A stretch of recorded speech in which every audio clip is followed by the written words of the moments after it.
Hello, my monstrosities. Hello once again.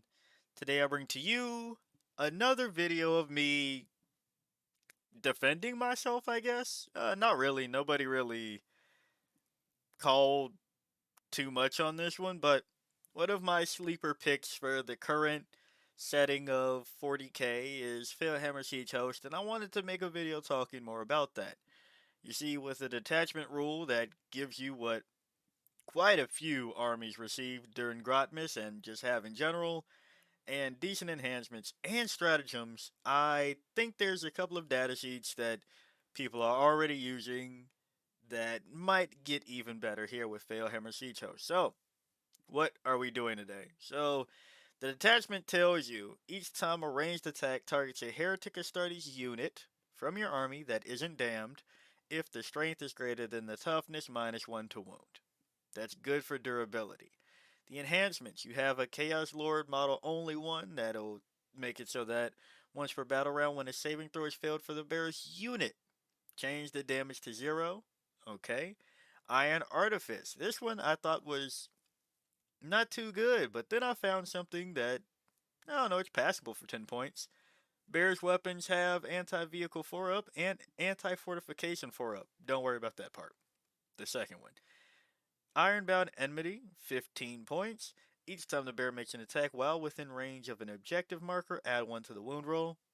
It's there.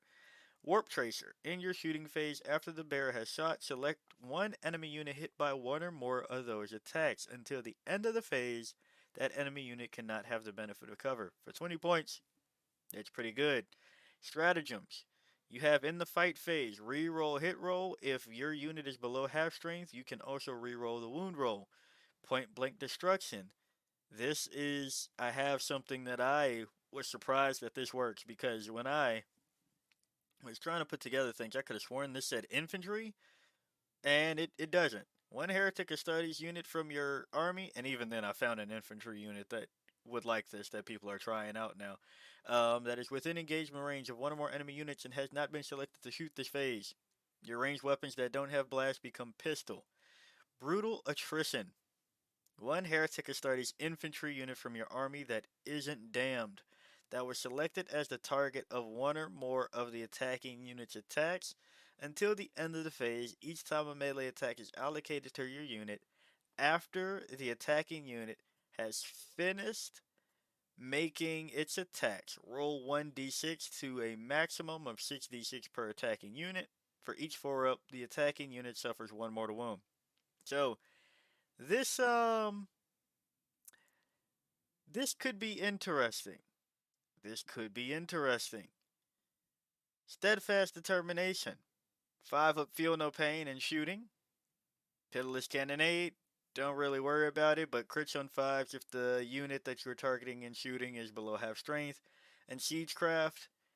If they try to charge your Heretic Astartes unit, subtract 2 from the charge roll. You target your unit. Every unit that tries to target your unit for that charge, -2 from the charge roll. Pretty solid stretch, pretty solid detachment rule, decent enhancements. So, why do I have the Nemesis Claw up? This is one of those that people are finding out can be pretty annoying. And if the Nemesis Claw can get into combat, it can be rough. And if it's not getting shot off the board because of -1 to wound, strength greater than toughness, yeah, I think there's a decent enough chance for your Nemesis Claw to get into combat. But what could lead the Nemesis Claw that could be pretty decent? Maybe a Master of Executions. That way you get reroll hits, reroll wounds if the unit that you're targeting is below starting or below half, respectively. And Devastating Wounds Precision. 5 attacks, 7/2/2. Acts of Dismemberment. A character could like Iron Artifice for 10 points. Anti-vehicle 4 up, devastating wounds, decent enough combo. Now, another thing that I found a little bit interesting about the Dark Apostle. Infantry Grenades Chaos character.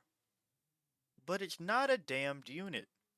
So, you combine that with brutal attrition, into which, until the end of the phase, each time a melee attack is allocated to your unit after the attacking unit has finished making its attacks, roll 1d6, maximum of 6.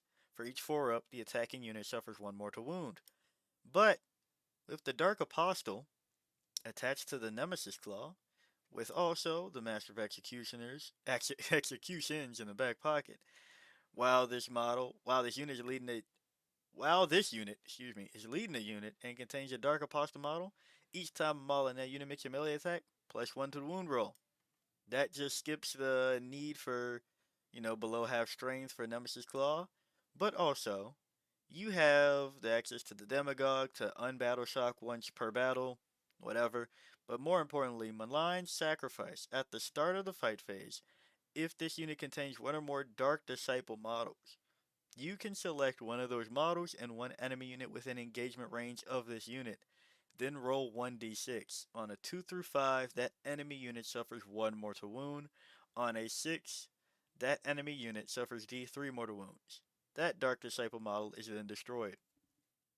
Now, that means if they charge your Dark Apostle, Master of Executions, Nemesis Claw unit, they are facing a good amount of mortal wounds to be had for essentially free with your Master of Executions, giving you possibly some bonus CP with that precision devastating wounds. But realistically, you have 1 CP, brutal attrition, a lot of mortal wounds, and the Dark Apostle. Right? With decent amount of attacks in the back pocket. And I think that's decent enough. And if you didn't want to get charged, which is weird because you're the Nemesis Claw, but you had Siegecraft. I just found that to be worth it. And then you also have the fact that between those mortal wounds of brutal attrition and the Dark Apostle, there's a chance that you have now put them below half strength. So you pop another CP when you actually get to fight and reroll the hits and the wounds. That could be a little bit interesting. And that's just going off of this little shindig I thought was kind of cool there. Going to the next one. Obliterators. People are trying Obliterators again. And what if you made their weapons, or their weapon profiles, 2 out of 3, pistol, after they were -1 to -1 to wound because strength greater than toughness going into T7, 2 up save, 5 up invuln, 5 wounds, and possibly a 5 up feel no pain. Yeah, I think you might want to take Obliterators. This is coming from the idea of people with creations of bile wanting to take Obliterators and give +1 to hit in ranged, or +1 ballistic skill, I should say. Now, uh, I have no strong feelings about that, but I figured there was at least one other place, and I guess the Iron Warriors detachment would make more sense for the Obliterators to go. So, there's that. I thought that was a little bit funny that, if they do get tangled up, you can just give them pistol, because they are not a monster. They are infantry. And these don't say pistol. Then, Chaos Vindicator. Everybody's been using Chaos Vindicators, or Vindicators in general. This is also a funny unit that can shoot its Demolisher Cannon within engagement range. And for 185 points, you put this up there. They try to kill T11, 2 up save, 11 wounds, -1 to wound if strength is greater than the toughness, and then they quickly realize you could have also put a 5 up feel no pain. Then you put your Vindicator down the opponent's throat, rinse and repeat. You could also Dark Pack, give yourself sustained for the Demolisher Cannon. If the target was below half strength, crits on 5s. Just saying. Looks pretty nice for the Vindicators. And finally, I'd be remiss if I didn't talk about Force Fiends. And, chaos, when I'm talking about chaos. Just to say, each time the model is selected to shoot, it can use this ability. If it does, until the end of the phase, its ranged weapons have devastating wounds and hazardous. Pretty much every argument I just said for the Vindicator, except you can't fire the ectoplasm cannons within, engagement range. But you do have a decent shooting platform that, if somebody tries to shoot it back, they might not have a great time. So, just all to say, and if they try to charge it, good luck. You have that in the back pocket. But yeah, just to say, all this to say that I think some of the new things and the old things that people are trying with, I guess, the game in general, because Vindicators aren't Chaos exclusive, but what people are trying with creations of Bile and Renegade Raiders lately, I'm once again here to tell you, Fellhammer Siege Host, probably more appealing than people ever give it credit for. So yeah, if you like the video, like it, got a comment for me, comment. And until next time, peace out, my monstrosities.